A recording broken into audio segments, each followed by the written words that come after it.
Gane on Proton, bro. I think it'll be a fun fight. I think Gane shoots on Proton, though. A lot of people think it's just gonna be kickboxing, but I think Gane might try and switch it up for him, like how Francis Ngannou did to Gane. Tripped him out, confused him a little, you know. Alex Pereira is already getting straight to work, and you can tell he's completely locked in. As he prepares for what could be one of the biggest and toughest fights of his career against Ciryl Gane, the move up to heavyweight has the entire MMA world talking. Fans and analysts are split. Some see it as a bold, brilliant move, while others think it's a serious risk. Now, Pereira has officially begun his training camp, diving headfirst into preparations for this massive challenge. And make no mistake, facing a natural heavyweight like Gane, someone built for this division, is no easy task. What stands out most is Pereira's mindset. From day one, he's treating this fight with maximum seriousness, showing the kind of focus and intensity a challenge like this demands. As fight night gets closer, anticipation continues to build. Fans everywhere are watching closely, eager to see how this high-stakes matchup will unfold inside the octagon. Meanwhile, Michael Bisping weighed in on the physical dynamics of the fight, highlighting a key factor: size. He explained that weight classes exist for a reason, to ensure fighters compete against opponents of similar size.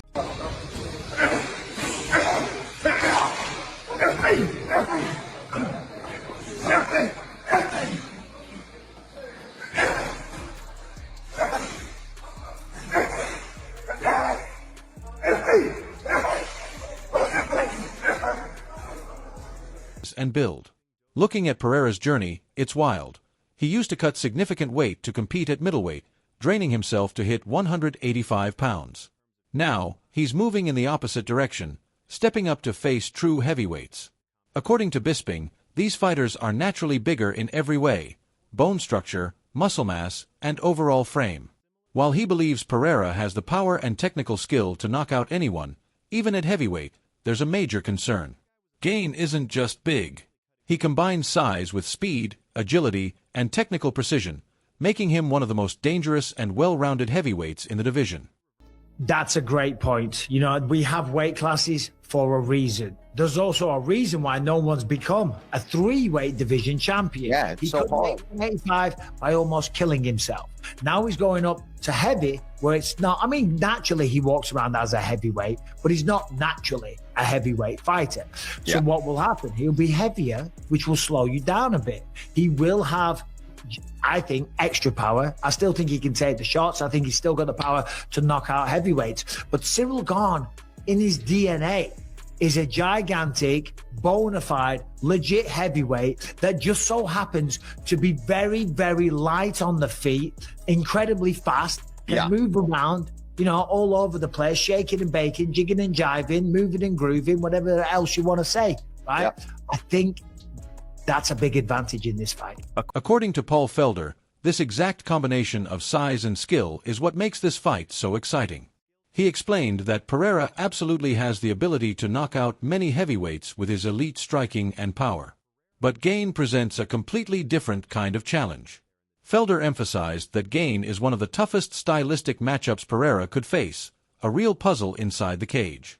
His movement, high-level kickboxing, and overall striking technique make him far more dangerous than the average heavyweight. And that's exactly why this fight matters so much. Pereira isn't just chasing wins, he's chasing legacy.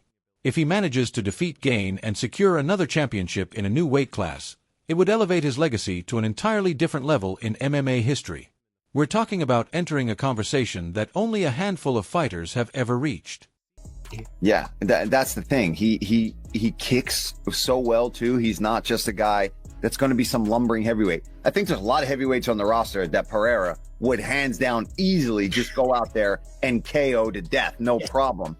This one is a challenge, and I think that's what entices him, whether it was going to be Jones or whether it's going to be Ciryl Gane.